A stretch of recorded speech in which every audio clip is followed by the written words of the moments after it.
Hey there, guys. All right, today we are back with Bismarck, this time Iron and Blood, Extra History, number 3. And before we dive into the video, make sure you go check out the links in my description box or in my pinned comment in the comment section below, where I have a link to my Twitch channel where I stream Monday, Tuesday, Wednesday, Fridays, and Saturdays from 6 p.m. to 9 p.m. US Central Standard Time. And then the other link down there is my gaming channel link here on YouTube, where I just upload my old streams to YouTube. Now, I believe this video hopefully will deal with the unification of Germany.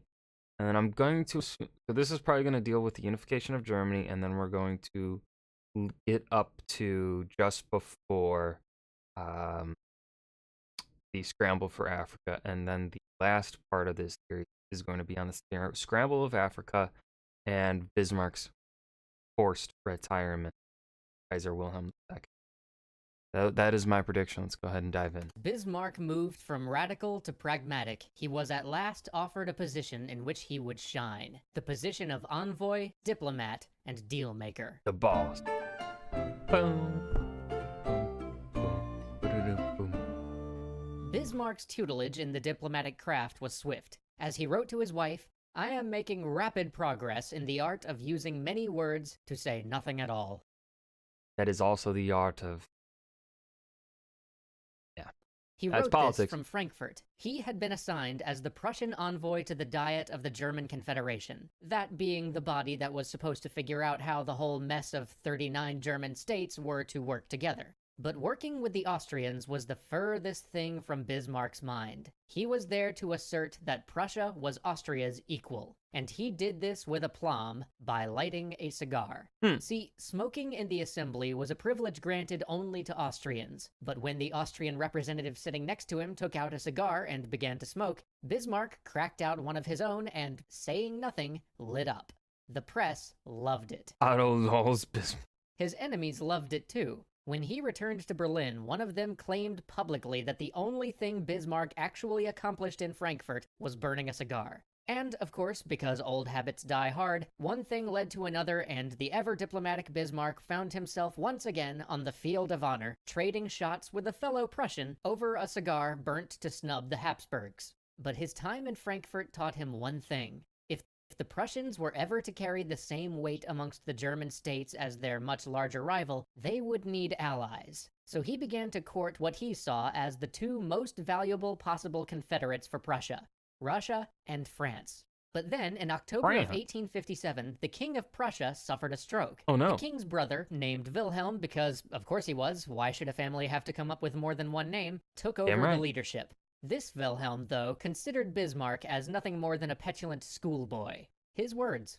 Bismarck had a plan, though. Bismarck always has a plan. He would counter this opinion in a most un-Bismarckian, and therefore most Bismarckian, way. He delivered to the prince a 92-page treatise detailing exactly how Prussia could abide by the letter of the agreement they'd signed that founded the German Confederation, while simultaneously aligning the other German states against Austria. Unfortunately, Wilhelm thought that was stupid.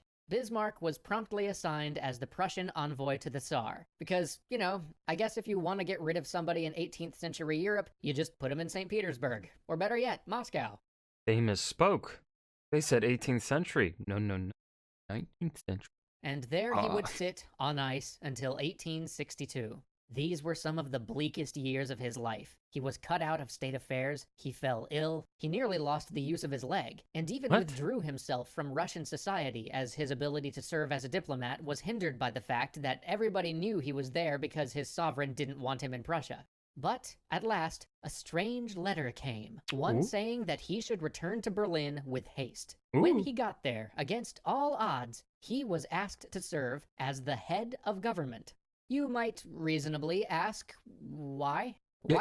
Yeah, honestly, I'm wondering the same thing. Why would the king who had so long snubbed him ask him to run the state? How could he go from a remote diplomatic posting to the head of domestic affairs? Well, because nobody else wanted the job. At least, nobody else the king thought wouldn't plunge the country into civil war. You see, for a year, the Liberal Party had refused to grant funds for the army. And if you know anything about Prussia, you know Voltaire's old adage. Where some states have an army, the Prussian army has a state. Yeah.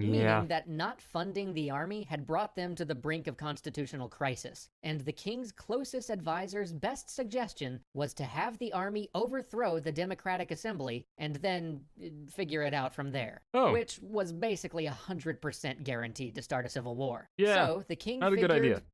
call in Bismarck, I guess. If he succeeds, fabulous. If he fails, then we'll just throw him under the anachronistic bus. As the announcement went out, no one in the wider world of Europe really thought he had a chance. Neither did many in Prussia. For 2 weeks, Bismarck had catch 'em to all. scramble to pull together a cabinet, because nobody thought his government would last. Simultaneously, he also had to bolster the spirit of the king, who, in his dejection, was continuously on the brink of giving in. And in the midst of all of this, almost as an offhand remark to those who were debating funding the army, he said the words that would define him and define the age. The great questions of the day will be decided not by speeches and majority votes, that was the great mistake of 1848 and 1849, but by iron and blood. But Oh, in the midst of all the that's- chaos, okay. Bismarck had a plan. Bismarck always has a plan. If he couldn't get to the Landtag to do what he wanted, well, then he would just have to do what he wanted anyway. You see, the king Sounds and about the right. parliament were supposed to agree on any new budget before the government could collect taxes on that budget and do with them whatever they wanted. Everyone else took this to mean that the government could not collect taxes without Parliament's approval. But Bismarck had other ideas. See, the Constitution didn't really spell out exactly what the government was supposed to do if the king and the Parliament couldn't agree on a budget. So Bismarck just said, well, we don't have a new budget. Guess we have to keep collecting taxes based on last year's budget. And so sent out the king's tax collectors to do what they did best. For Taxes or nearly else. half a decade, the government would continue to collect the 1861 budget, and the king would have a stream of revenue without asking Parliament for a thing.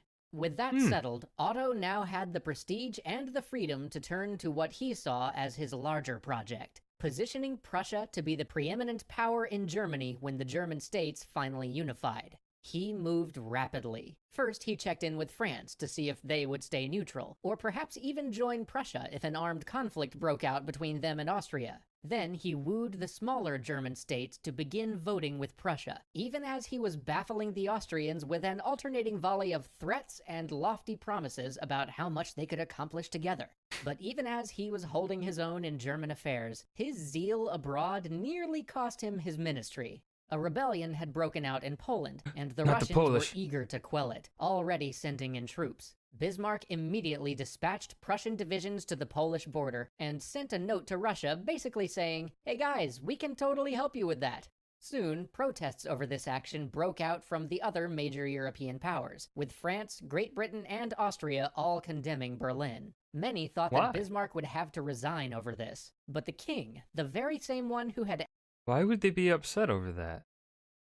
They don't want him working with Russia? exiled him to Russia before, refused his resignation. Soon, Europe's ire turned from Berlin to St. Petersburg, and while the matter would blow over in time, to the Russians, this unification of the European powers against them brought to mind the recent and disastrous Crimean War, and in doing so, reminded them just why having an ally in Prussia might be valuable. But just as this affair was being put behind him, his great project was again in jeopardy. The Emperor of Austria had invited the Prussian king to a congress of princes to discuss the matter of German unification. Bismarck at once saw that the Austrians had stacked the deck, and any vote at such a conference would go in their favor. But Oh, he no. also knew It's that a he trap. wouldn't be able to convince the king that an invitation from other princes was a trap. So he took a different approach. The king was never the most secure of people, so Bismarck convinced him that the invitation was an insult, and that it should have been sent to him with much more formality. So the king declined to go.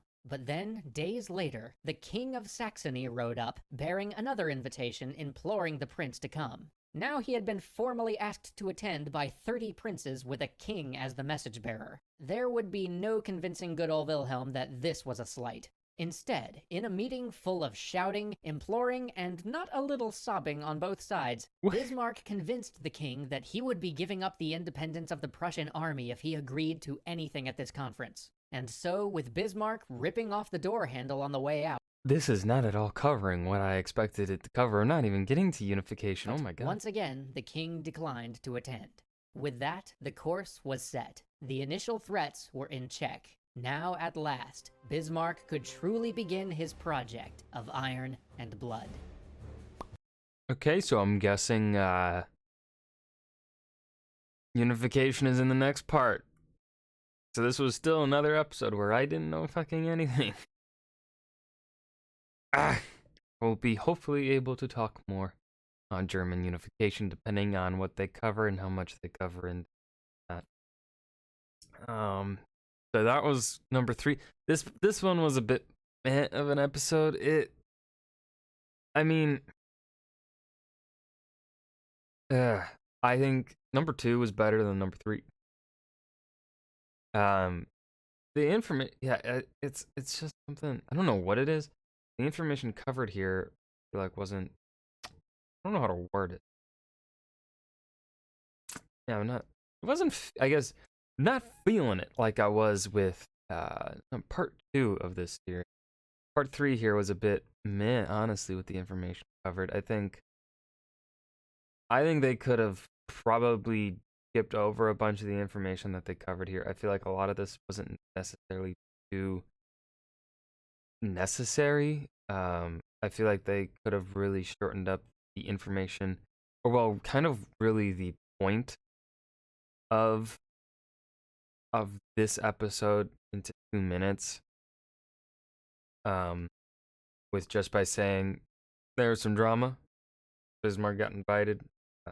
Bismarck got kicked, and then he got invited back because threat of civil war. Blah blah blah. Boom. He's back. I feel like there was a better way to write. This one felt like the information covered was too long. I think they could have shortened it up. They condensed it, I think. But that is my opinion. Let me know what you guys think in the comments below. That was Otto von Bismarck, Iron and Blood, Extra History, number 3. I hope you guys enjoyed. Remember to hit that like button and subscribe for more. And I will see you guys in the next video. Peace.